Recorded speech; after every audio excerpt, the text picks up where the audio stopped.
Okay, you want a New Orleans story? Yeah. Is it on? Are you ready? It's okay. On. Once upon a time, a long time ago, a place called New Orleans.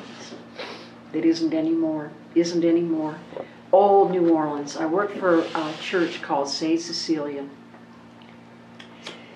It was one of the poorest churches in one of the poorest parishes in the poorest city in the world, but where poverty still did not condemn you to a lack of society.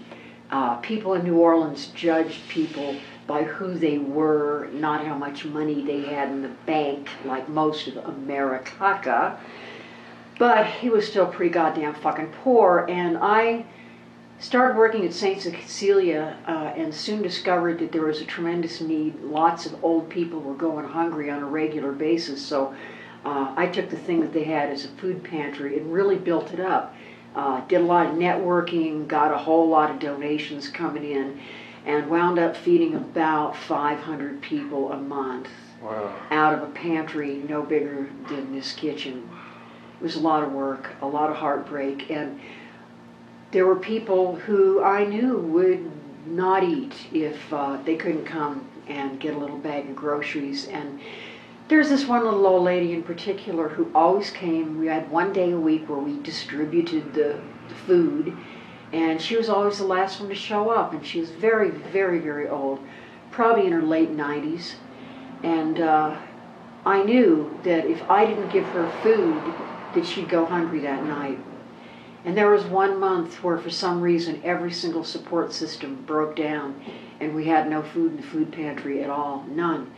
I even went into the rectory kitchen to try to raid some food because I knew that when she came, I had to give her something. And malicious Marv, the housekeeper, decided she didn't have to buy groceries that week because our pastor was on vacation, and why should she bother feeding me?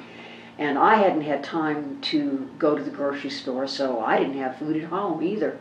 And all afternoon, man, I just sweated it. Other people came, the word got around, everybody knew there was no food, but I knew she'd be coming to the door at the very end of the day.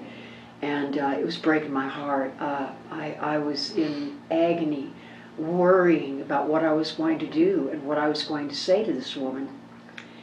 And that knock finally came. And I opened the door, and there she was. And I said, "Dear, I'm so sorry, but I have no food to give you." And I knew she'd be going home hungry. And this little, ancient, frail, old woman looked at me, and she put her hand in my hand, and she said, "Darling, as much as those groceries mean to me, that's not the reason I come here." I said, "Yeah?" She says, "I come here for a kind word and a smile, and that's more important than any silly little bag of groceries." And those went straight to my heart, those words. I've tried to live those words every day of my life since then.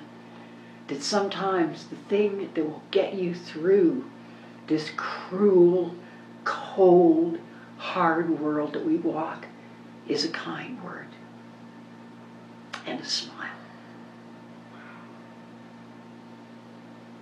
Wow. There was another old woman that was too proud to come, and she starved to death. I buried her. Starved to death in America, the greatest country on earth. Her coffin was so light it only took 2 people to move it from the hearse to the grave. And only Father Ronnie and I stood there and watched her get buried. And when the dirt was on the coffin, Ronnie turned to me and said, "You've done what's known in the Catholic Church as a corporal act of mercy."